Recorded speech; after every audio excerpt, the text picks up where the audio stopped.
Good evening, viewers, and welcome to Bluffville SDA Church. Thank you for joining us. And today we're going to be with Elder Kahiya.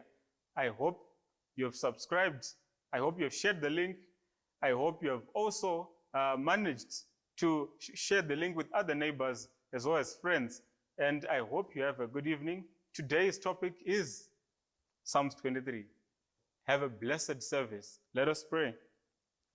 Our Heavenly Father, we thank you this beautiful evening. We thank you for the life that you've given us. We thank you for the blessings that you continue to bestow upon us. We want to thank you for all those who have joined us today, who have come to listen to the words you've come to tell us today. And we hope that we may be uplifted indeed. In Jesus' mighty name, amen.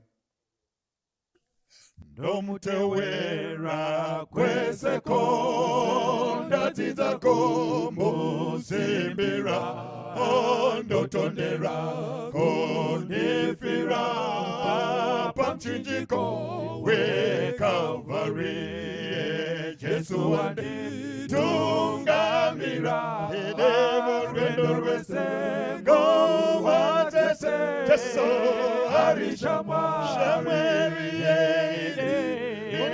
Ndinotondera Calvary ndofarira motemo wake ndodande tungamire orudo rwake rwakanaka irarwa ereswa pa Calvary Jesu wandi tungamira edemo rwendo rwesengo watese Jesu arishama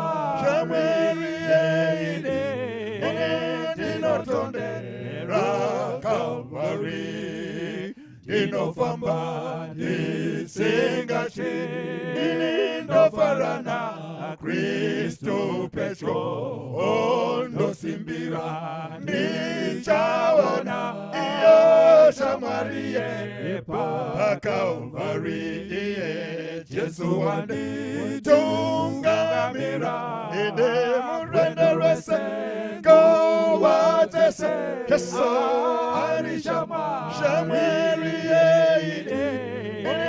ndinotondera Calvary ndinofamba ndisingachi ndofarana Kristo Petro ondosimbira ndichaona iyo Samaria pa Calvary Jesu wandi tungamira edemo rwendo rwesengo watese Jesu arishama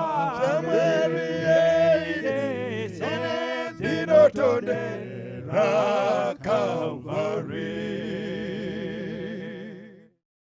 Rokariro oro rwango rosembire kuna Kristo andina were nemono asemoseta rajeso denomira kona Jesu ndiye dombo neyo yango zemwendecha yora zango kote awegwa gedema sete takendo karira mumepogoro yesema roho korwa kendo bata denomera kona Jesu neye dombo neyo yango semwende cha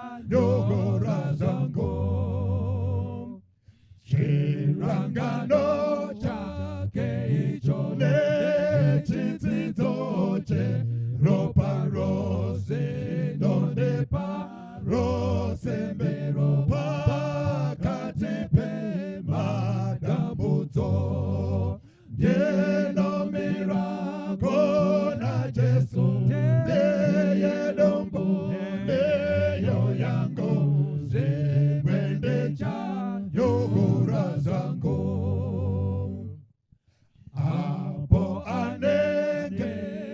Oyale zore eja zore twande doda kote demere na Jesu paro jirwake deno mera kona Jesu yedombo leyo yangu zemwende cha yohura zangu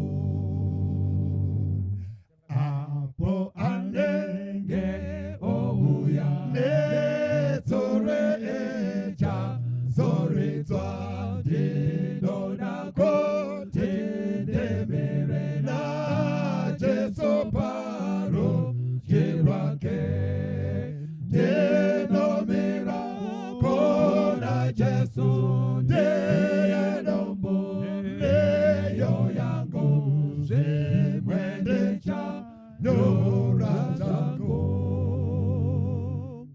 Danzwa nezvikomborero muriku kuvapatenzi vamwe vari kugoshira madonwe mundipenyi marikuneneni madonwe mundipenyi marikuneneni madonwe mundipenyi musani kureba bakananda shata ini itenzimu sazondisiye mutawe wenyundipenyi marikuneni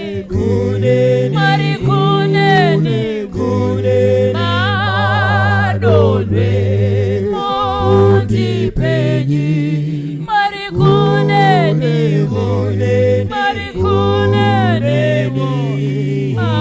madonwe mundipenyi dangandi rimuchite matineu rambo ini imoyowa batwange pasi mundisu nungurenyi marikuneni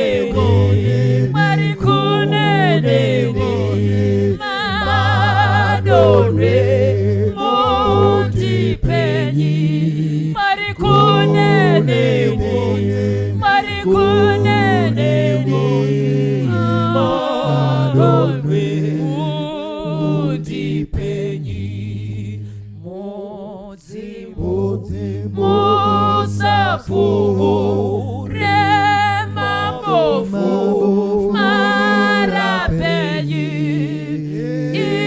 itau bawa wa Jesu arunyara rondipenyi marikuneni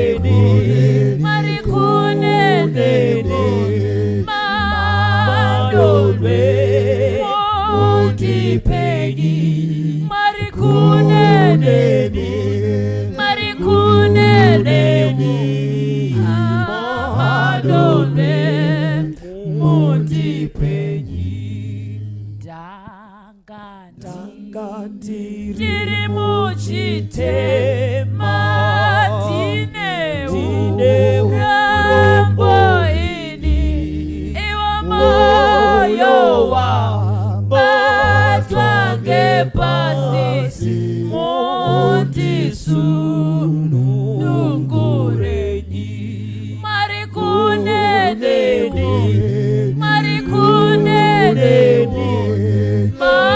madonwe mundipenyi marikuneni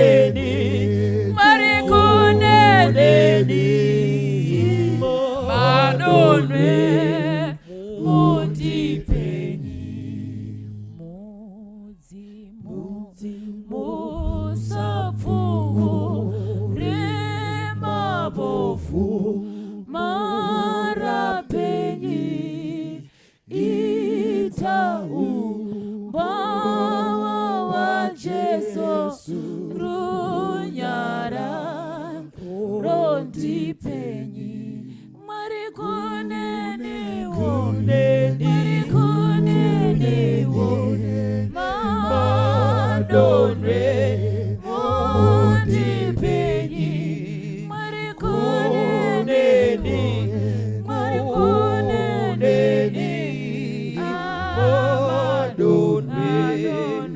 mundipenyi. Kazi wai vana vaMwari, toda kutenda Mwari nemukana wavatipa kuti vataure kwatiri uyezve kuti tigodzidza kubva pavari. Muzuva ranhasi ndoda kuti tidzidze kubva pabhuku raMapisarema. Ndichaverenga vhesi rimwe chete, Mapisarema 23 verse 4. Psalms 23 verse 4. Inoti izvo, yea, though I walk through the valley of the shadow of death, I will fear no evil, for thou art with me, thy rod and thy staff comforteth me. Neshona inoti izvo, zvirokwazvo, kunyangwe ndikafamba mupata wemvura werufu, handingatongotyi zvakaipa, nekuti muneni. Tsvimbo yenyu nemudonzvo wenyu zvinondinyaradza. Mwari vakomborere kuverengwa kwezwi ravo, ngatinamatei. Baba wedu namuponesi vari kumusoro kudenga, toda kukutendai panguva dzino matitenderazve kuuya pamberi penyu. Tauraiwo kwatiri nemutauro watinonzwa. Mataura kwatiri tigoti zvirokwazvo Jehovha anga ari pakati pedu. Mbiru yese nekukudzwa kwese nekutendwa kwese kugounzwa kwamuri. Muzita renyu tinonamata. Amen. Mukanga muri kutarira Mapisarema 23, pakati pendima dzese dziri mubhaibheri ndiyo yedzimwe ndima dzinozikanwa. Vanodzidza nevanoita maresearch vanoti ndima dzinozikanwa kunyanya mubhaibheri nevanotenda nevasingatendi. Kuna John 3 verse 16, kuna Luka 15, nyaya yemukomana wemuparadzi, uyezve kuna Mapisarema 23 inoti izvo, Jehovha ndiye mufudzi wangu. Iyi tinoiziva tose. Ini ndangokwatanura vhesi rimwe chete, verse 4. Mukanga muri kudzidza Mapisarema 23, achinyora Dhavhidhi anonyora Mapisarema 23 achienzanisa ukama huri pakati pemufudzi nemakwai wake, achiti ndo zvakaita ukama huri pakati paMwari nevanhu vake. Rangarirai kuti Dhavhidhi wakanyora Pisarema iri makore anoda kusvika 3000 kana zviuru zvitatu zvapfuura. Paakanyora ari pasi pemweya waMwari, haana kumboziva kuti Pisarema iri richange richiri kushanda pamwe kusvika nhasi. Pisarema 23 mukanga muri kuritarira, ipisarema rakanyorwa naDhavhidhi achiseenzesa shwiro yake kana kuti experience yake yekufudza kwaaiita makwai, ukama hwaakanga aita nemakwai, ukama hwaakanga aita nawo, akaona kuti ndio ukama huri pakati pemunhu naMwari, kana kuti ndio ukama hunofanirwa kunge huri pakati pemunhu naMwari. Nerimwe zuva ndakambenge ndichidzidza nevamwe vandakadzidza navo, vakanga vati uya tiite Mapisarema 23. Ndikavati muri kundipa nguva yakadini? Vakati tinokupa 30 minutes. Ndikavati pa 30 minutes tinenge tisati tapedza vhesi rimwe chete. Patakazodzidza zvirokwazvo takazoita maawa anosvika ku8 kana kupfuura tichiita Mapisarema 23. Ini patichaita Mapisarema 23 verse 4 yataverenga yati zvirokwazvo kunyangwe ndikafamba mupato wemvuru werufu handingatongotyi zvakaipa, nekuti muneni. Tsvimbo yenyu nemudonzvo wenyu zvinondinyaradza. Ndichaedza kupa pfupiso kana kuti samari pavhesi iyori, nekuti vhesi ratingade kuita 1 hour kana kupfuura. Tikanga tiri kutarira Regedzai ndikupei kanhoroondo kaduku duku. Ukadzidza pisarema iri uine muono wehwai nemufudzi zvekuno kuAfrica kana muno muZimbabwe, unorashikirwa nezviri kutaurwa nepisarema. Semuenzaniso, kuno kuAfrica kana kuZimbabwe patinofudza, mufudzi anoenda kumashure, muhwai kana chipfuyo chiri kumberi. Mukatarira uko kuPalestine, nzvimbo yaigarwa nana David, mufudzi anoenda mberi, hwai inenge iri kumashure. Ndosaka muchiona paanoita papisarema irori, munomuzwa achitaura kuti anonditungamirira, haati anonditinha. Hwai dzaitungamirirwa, mufudzi mberi, hwai kumashure. Saka kana tiri kutarira, ndinoda kuti tiite zvimwe zvishoma-shoma zvandichada kuti ndibate zvaiitika, ndokuti tigogona kutsanangura vhesi iro rimapisarema 23 vhesi 4. Zvaiitika nguva yechando yaiti kana yasvika, vafudzi vose vaibva kwavaifudzira makwai voya vofudzira padyo nepamba. Pamafuro ari padyo nepamba ndo pavaifudzira.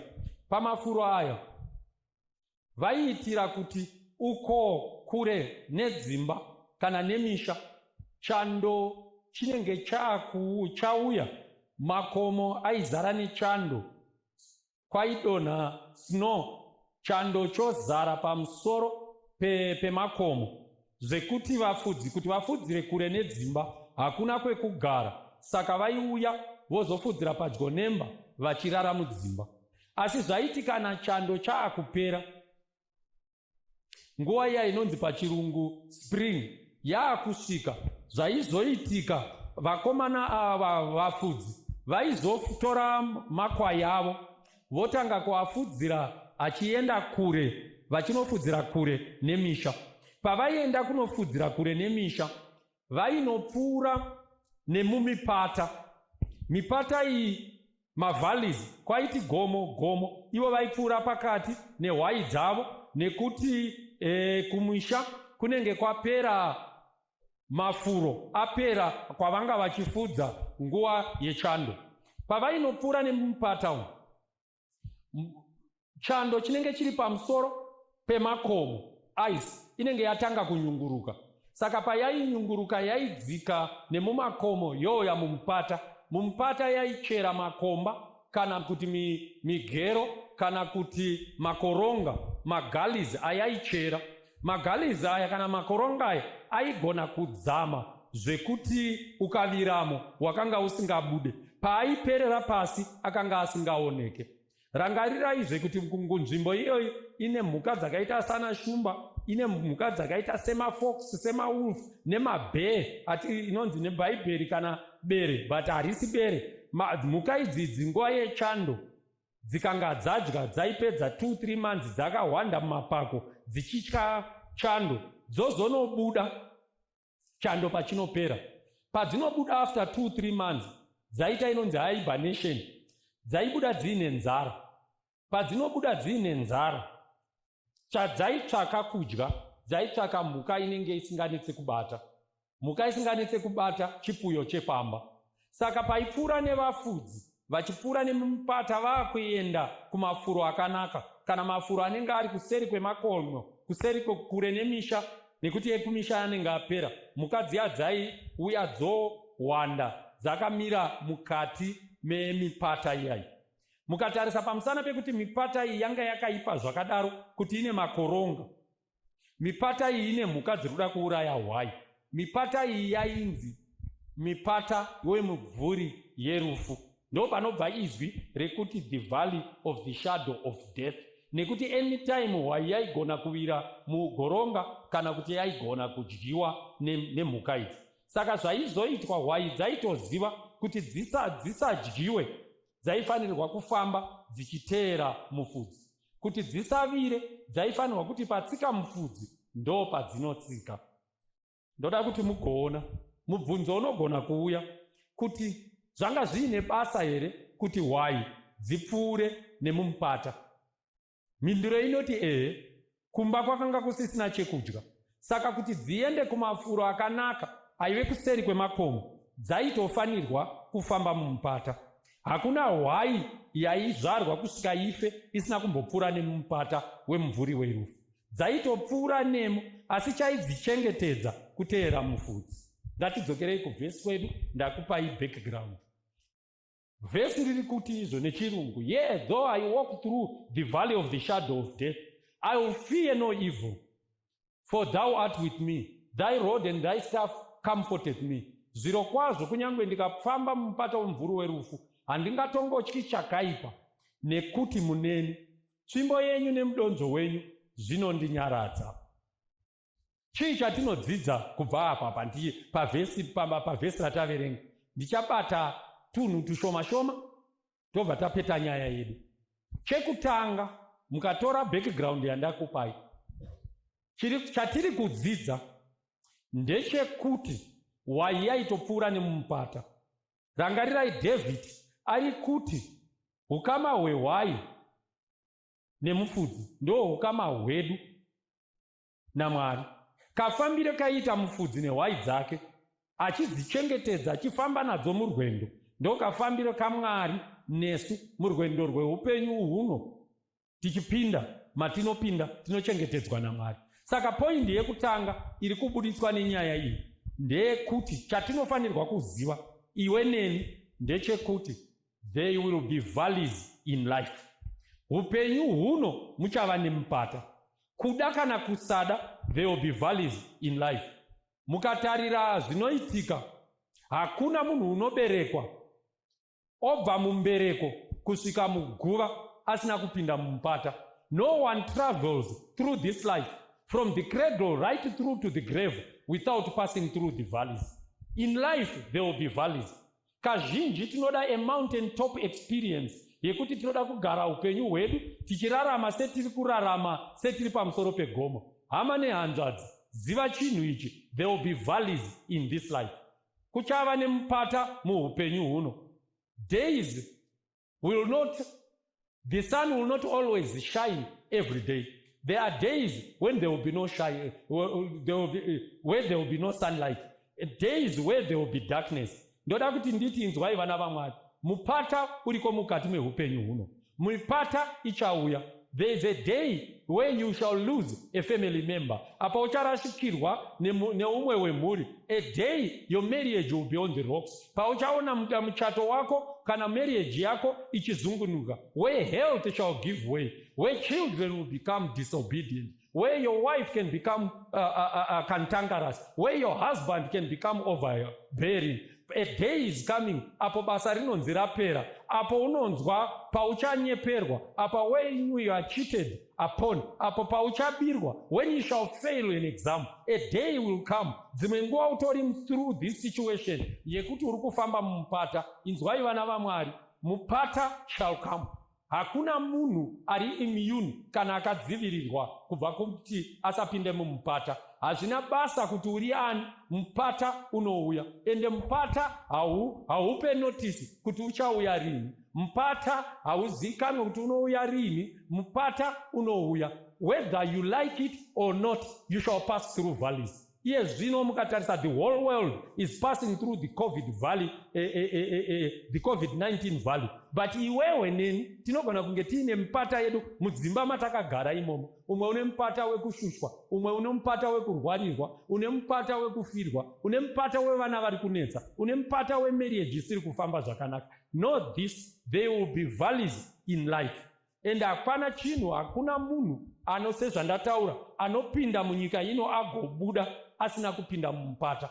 Chinosiyana chete ndechekuti mipata yacho yakaita sei. Vamwe vane mipata yakareba, vamwe vane mipata mipfupi. Imwe mipata yavo yakadzama, imwe mipata iri shallow. Vamwe vane mipata uri continuous, vamwe vane mipata unomboti mupata womboti gomo, mupata gomo. But what I know is there will be valleys. Everyone will face them. Hazvina basa kuti ndiwani, hauna basa kuti ndiani. Everyone will face a valley. Some will face more, some will face less valleys. Some will face deeper valleys. Some will face not so deep valleys. Some will face longer valleys. Some will face shorter valleys. But we will all face valleys. ndozvandiri kudzidza. Chekutanga chandiri kudzidza apa. Saka ndiri kuti inzwai vana vaMwari, usazvinzwire tsitsi and tell yourself that you are the only one who is suffering. It's not so. Everyone is suffering. Tinogona kusiyana masafiro atinoita. Umwe anosafa kushaya mari, umwe haashayi mari, anayo asi ane munhu ari kurwara.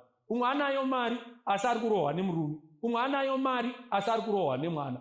All of us will pass through valleys. Regedzai nditi inzwai vana vaMwari, kana usati wambopinda mumupata usatya, mupata unouya. Ukaenda pana Jacobo, James chapter 1 verse 2, inoti when you face trials, haisi if, inoti when, it's just a matter of time. Kana usiri mumupata, mupata unouya. And know this, ukarangarira vaKorinde vekutanga chapter ya 10 pavhesi ya 13, Bhaibheri rinobva rati izvo, kana uchiedzwa usafunga kuti warohwa nechinhu chinyowani. Ndini ndiri kuchinja matauriro anoita vhesi. Usaita kunge wabatwa nechinhu chisati chambobata vanhu. Hakuna muedzo unouya kwauri usina kubata vamwe vanhu. Wakatombobata vamwe vanhu.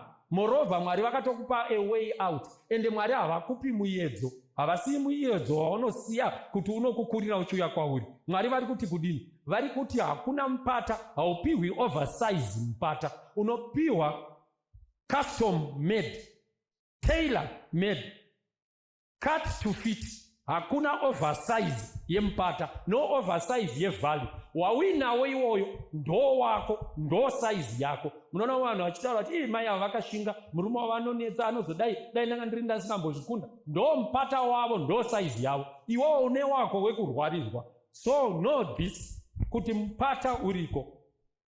Ndo the first thing chiri kutaurwa apa kubva pana Mapisarema 23. We shall all face valleys. Ngerekedzai ndiende pane chinhu chechipiri. Chii chatinoda kuti tigoziva. Point yangu number 2 yekutanga, know that there will be valleys in this life.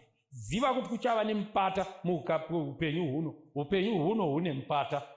Chechipiri chatoda kuti tidzidze, ziva kuti kana wapinda mupata unoita sei. Know how to respond when you are in the valley.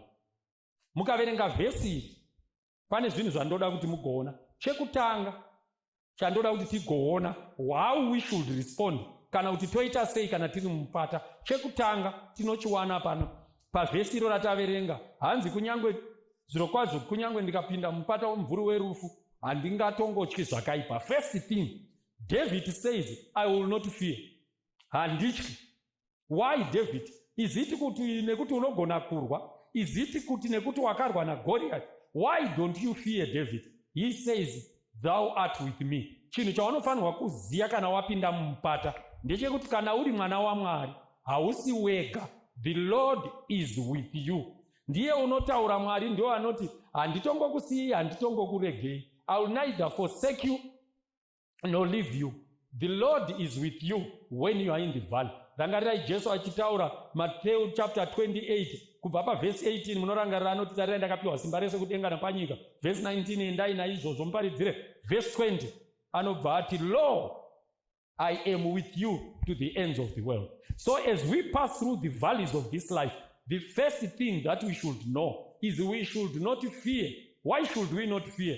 Because the Lord is with us. Ndo chinhu chekutanga pa know how to respond when you are in the valley. Chechipiri chatinofanirwa kuziva, ukaverenga Bhaibheri reshona rinoti kunyangwe ndikafamba mumupata wemumvuri werufu handingatongotyi zvakaipa. Ukaverenga rechirungu haritaure izvozvo, rinoti yea though I walk through. Shona inoti kunyangwe ndikafamba. Dai shona matranslatorwa akaita shona, inofanirwa ukaisa kuchirungu inoti yea though I walk in the valley. Bhaibheri haridaro rechirungu, rinoti though I walk through. Saka akatranslata aifanirwa kunge akanyora neshona kuti kunyangwe ndikapfuura. Ndo chinhu chechitu chaunofanirwa kuziva kana uri padambudzo, uri pamupata weupenyu. Ziva kuti you are passing through, you are not there to stay. Kana ukati ndikafamba mumupata, unogona kufamba muupenyu hwese, asi kana uchipfuura it means uri kupinda uchabuda. Ndo chatinofanirwa kuziva ichocho, kuti kana wapinda mumupata you are not there to stay. mumupata unopinda, mumupata unobuda. Valleys are temporal, valleys are not there forever. Ndosaka David achizonyora pane imwe nzvimbo pana mapisare 30 vhesi ya5 mukanotarisa vhesi yakupera anenge achitaura kuti weeping might endure for a night but joy comes in the morning. In other words, valleys are temporal. What you are going through, my brother, my sister, just hold on. The valley will come to an end. It will not continue. Even your COVID-19 yaneta yatekeshe, it's a valley, but this is what I know. This valley will end. A time shall come when this is no longer a problem. And whatever you are going through, kana uri mumpata, ziwa kuti uchabuda. Saka ziwa chekutanga kana wapinda mumpata, declare kuti I will fear not because the Lord with me is with me. Chechipiri, declare kuti no. I know kuti mpata uyu ungarwadze, ungadzame, ungareba, but it shall come to an end.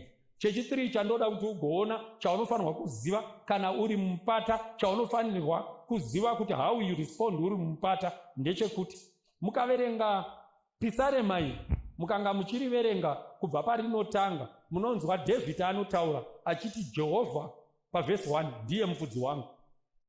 Pavhesi 2 anoti anondivatisa pasi pamafuro manyoro, anondisesedza pamvura. Pavhesi 3 anoporesa mweya wangu, anondifambisa panzira dzakarurama nekuda kwezita rake. Ndoda kuti muteerere pamunoenda pavhesi 4. Vhesi 4 yakasiyana nemamwe mavhesi matatu ekutanga. Ekutanga aya anenge achiita David achitaura pamusoro paJehovha as in third person. Regedzai ndidai David ari kuita sei ari kutaurira umwe munhu kuti uyo Jehovha uyo ndiye mufudzi wangu, anondivatisa, anondisesedza, anondifambisa, akanongedza. Mukaenda pavhesi 4 David anochinja, anoti kunyangwe ndikafamba mupata wemvuru werufu handingatongotyi zvakaipa, nekuti muneni. He addresses God in the first person. Haachati Jehovha uyo ndiye anondifambisa, ndiye anondivatisa, ndiye anonditungamira. Anochinja obva atanga kutaura naJehovha. Anoita sekunge ari kufamba munzira, ari kutaura neumwe munhu, ari kuti uri kuona Jehovha uyu ndiye anondifambisa, ndiye anondivatisa, anondisesedza, anondiponesa. But paanonopinda mumupata, David haatauri neumwe munhu, anotanga kutaura naJehovha.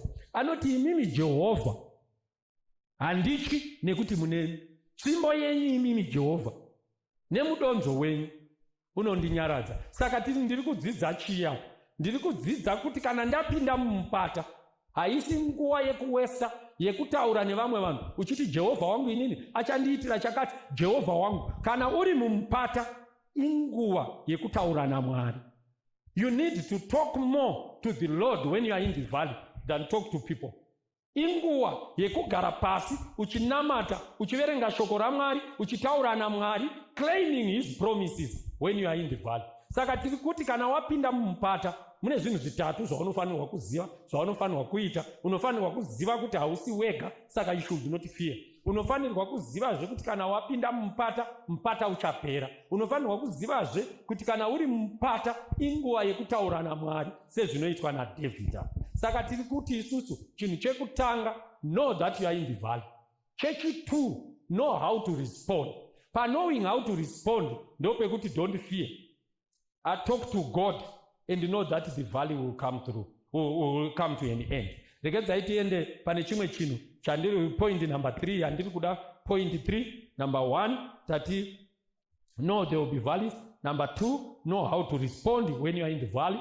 Number 3 know your resources when you are in the valley. Kana wapinda mumupata ziva zvauinazvo. Mukatarira David anotanga achitaura kuti kunyangwe ndikafamba mumupata wemvuru werufu, akatarisa mupata, anoenda pamberi, anoti handityi nekuti muneni. Saka abvisa maziso pamupata auisa pana Mwari.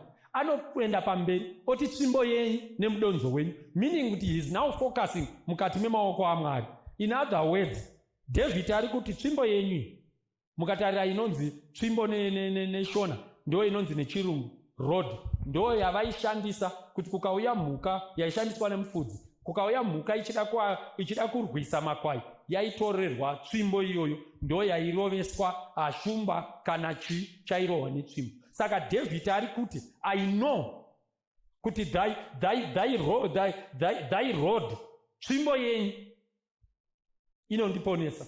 What is David saying? He is saying, mukati meruoko rwaMwari mune protection, mune kuponeswa, mune kudzivirirwa. When you are in the valley, know that there is a protection. Mapisarema 34:7 anobva kuti mutumwa waJehovha unokomberedza. God talks, David is saying, when you are going through the valley, tichifamba muvalley, just know kuti there is a protecting power muruoko rwaMwari. Anotaura nenyaya yekuti thy staff, thy rod, protection, and thy staff ndo tsvimbo iya yakadai yakaita kahuku kumusoro. Vafudzi vaiti kana hwai yavira mugoronga, vaibata tsvimbo iya vote kwakaita chihuku ichi ndo kwavaiisa mugoronga, chohuka hwai nepadumbu voibudisa. Saka basa restafu iyoyo inonzi mudonzo nebhaibheri reshona raive rekuponesa, saving mhuka inenge yavira kana hwai inenge yavira mugoronga. Saka David is saying, in one hand of the Lord there is protection, in his other hand there is a saving power. As we are passing through my valleys, tichifamba mukati memipata, ngatizivai kuti Mwari vane simba rekutidzivirira, vane simba rekutiponesa. David anotaura kuti handityi, tiri kuti know your resources, handityi ndichifamba mupata nekuti Mwari muneni. Pane imwe nguva inzwai vana vaMwari yatinonetseka kuti where is God, tichifamba tapinda mupata, Mwari mandisiya. God has not left you. God is there with us mukati memupata, akamirira kutidzivirira, wakamirira kutiponesa. Ndakanga ndichitarira nyaya yaDavid, ndikati nekuti David aiziva simba retsvimbo nemudonzo semufudzi, ndosaka akagona kurwa naDavid, naGoliath, because he knew God was with him. Haana kudhauta nekuti he knew kuti kana uri mukati meruoko rwaMwari, chinouya chinokuona urimo, God will protect you. Hazvina basa hama nehanzvadzi kuti mupata wauri kufamba mupata wakamira sei. Ziva kuti Mwari varipo, vane simba rekukudzivirira kubva pakuparadzwa, vane simba rekukuchengetedza. Iye zvino kune COVID iriko 19, vanhu vakanga vachideclare imwe nguva kuti kana iri kumbodai kunana Europe, kokuno kuAfrica tichaparadzwa tose nekuti hatina utano hwakakwana, hatina mari, hatina mahospitari. But God has power to protect. He has got power to save his children. Ndoda kuti tigoziva zvechinhu ichi vana vaMwari. God, sometimes like I said, tinobvunza kuti Mwari varipi as we are going through difficulties. Where is God as we are moving through mumupata? I want us to know, mwana vaMwari, God is actually there with us, helping us to go through. God is there. Ndakanga ndichinzwa imwe nyaya pane imwe nguva yevanhu vakaita dinner, kudya vakadaidzana kuti ngatiitei dinner. Kwaitwa dinner iya kwanga kuine mukokeri akanga ariko, MC akanga aripo. MC uyu aizvinzwa zvikuru, aive munhu aiti ndinogona, ndinoziva, ndakadzidza kudarika vanhu vese. Saka zvakaitwa na MC uyu akati vanhu vachidya panga pakazara vanhu vakasiyana siyana venzvimbo dzakasiyana siyana, vakakurumbira, vakadini. Akabva ati, vanhu vese muri muno muri kudya, ndoda kukuudzai kuti ndakadzidza kudarika imini. Ndoda kuti mundiudze, ukandiudza any poem yawakamboverenga, ndinokutaurira poem yacho nemusoro. Ndinoiita, hapana poem yandisingaziya. Kwakasimuka vanhu vakasiyana siyana. Umwe akasimuka akati ndine poem yandinoziya yakaitwa naMark Twain. Mark Twain akainyora mukati mebhuku raHuckleberry Finn. Zvikanzi nemukuru uya uya hawo ndeyakati, ndoiita nemusoro, achibva aiita nemusoro. Zvikanzi pane umwe here, pakasimuka umwe akati pane imwe yakanyorwa na Charlotte Bronte. Zvikanzi ndoiziya wati iyo, achibva aidzokeredza nemusoro. Umwe akasimudza ruoko akati ko iyo pane iyo yakanyorwa naWilliam Shakespeare, uyu achibva aidzokeredza mukuru wemutambo uyu master of ceremony aidziita dzese. Umwe akati aiwa regedza ndikuchinjire, pane yakanyorwa naChenoa Achebe wekuAfrica, akaiita akapedza. Vanhu vakaona inga muchinda anotogona. Saka mukati meimba iyoyo, hall iyoyo maidyirwamo, makanga mine umwe mutana akanga akagara kumashure. Mutana uya akasimudza ruoko akanzi yes Ndara, zvikanzi Ndine yanguwo yandiri kuda kuti undiitire. Zvikanzi uri kuda ipi? Zvikanzi neMudhara uya ndiri kuda mapisarema 23. Vanhu vakaseka nekuti pakanga pasiri pachechi, pakanga pangori pa vanhu vakanga vachingodya dhina. Zvikanzi mati Mudhara uri kuda chii? Zvikanzi mapisarema 23. Zvikanzi Mudhara uya nemukokeri wemutambo uya, ndinoda kuita mapisarema 23. Ndinongoiita on one condition, kuti inini ndikaiita iwowo uchaiitawo. Zvikanzi neMudhara uya zvakanaka. Zvikanzi saka Mudhara chiuya ugare kuno kumusoro kwandiri kuno, kuti ndikanga ndapedza mapisarema 23 iwewe uchaiitawo. Mudhara uya akafamba mbichana, akanga ari mutana wekuma 90 years, akauya akapiwa cheya akagara. Mukomana uyu mukokeri wemutambo uya MC ndokubva atanga kuita mapisarema 23. Akati the Lord is my shepherd, I shall not want. Akarova Essay verse 4, yea, though I walk through the valley of the shadow of death, I'll fear no evil, for thou art with me. Thy rod and thy staff comforted me. Akanorova na verse 5, you set a table before mine enemies. Akanosvika ku verse 6, akati yea, surely goodness and mercy shall follow me throughout the days of my life, and I shall dwell in the house of the Lord forever and ever, or for many days. Apedza vanhu vakasimuka, vanhu vakamuchaira manja, vakati mukokeri wemutambo anogona, vakamuomberera, vakafara. Apedza akatarira kune Mudhara uya, ndokuti kune Mudhara uya, ini ndaita, iwe chiuya uite mapisarema 23 nemusoro. Mudhara uya akauya, akasvika akamira. Mudhara uya anga asisatogoni kana kumira nekukwegura. Akauya akamira, akatsamira hamende, pulpiti kana kuti chakanga chiripo chakaita sechino, akasvika akachitsamira. Maoko asisagone kubata chekutaurisa nekuti akanga ane nhetemwa dzekuchembera. Mudhara uya akabata nemaoko mairi. Chisina kuzikanwa nevazhinji ndechekuti Mudhara uyu akanga ari retired pastor. Mudhara uya akanzi chiita Mudhara mapisarema 23. Mudhara uya wakatanga kuita mapisarema 23 nezwi razhezhera rapera nemakore akawanda ekuparidza, maoko achidedera nekukwegura. Mudhara uya akatanga kuita, akaita mapisarema 23. Akati Jehovha ndiye mufudzi wangu, hapana chandingashayiwa. Anondivatisa pasi pamafuro manyoro, anondisesedza pamvura inozorodza, anoponesa mweya wangu, anondifambisa panziro dzekururama nokuda kwezita rake. Zvirokwazvo kunyange ndikafamba mumupata wemvuri werufu, handingatongotyi zvakaipa, nekuti muneni tsvimbo yenyu nemudonzo wenyu zvinondinyaradza. Anoramba achiita mutana uya anonosvika pavhesi 6, zvirokwazvo unyoro nenyasha zvichanditevera nemazuva ose oupenyu hwangu. Ini ndichagara mumba maJehovha mazuva nemazuva. Amen. Mudhara uya apedza akagara pasi. Hakuna kana mumwe chete wakaombera, hakuna kana mumwe chete wakadaidzira. Vanhu vese vakaramba vakanyarara. Vanhu vose kusanganisira master of ceremony vakanga vaine misodzi pamatama, vachinzwa Mudhara achiita Jehovha ndiye mufudzi wangu. Kwakaita nguva 5 minutes vanhu vakanyarara.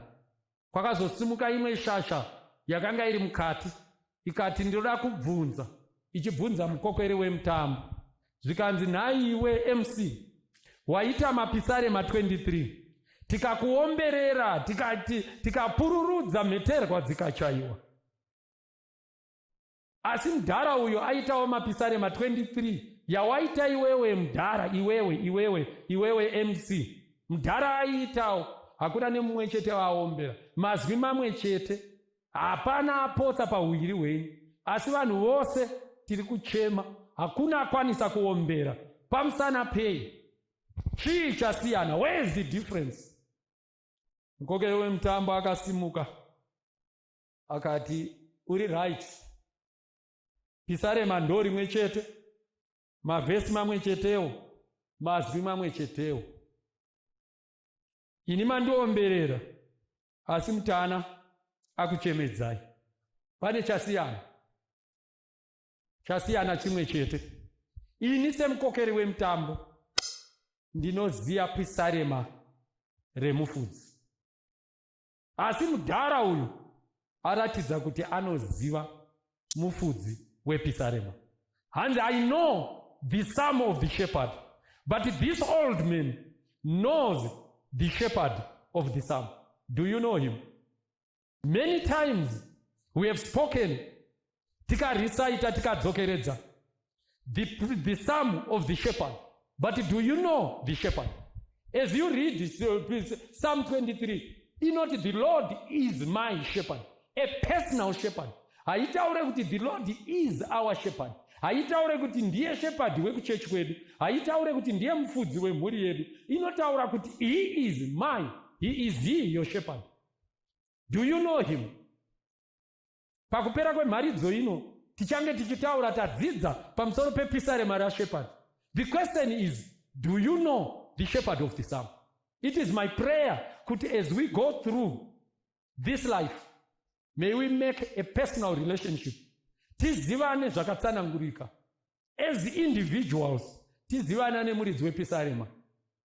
Kuti patinopinda mumupata, tikataura naye, tichitaura naye kuti we know kuti munesu, it will be a personal relationship. Mwari dai vangatikomborera. If you are passing through a valley, I'm inviting you to make this shepherd a personal shepherd. Ngatinamati.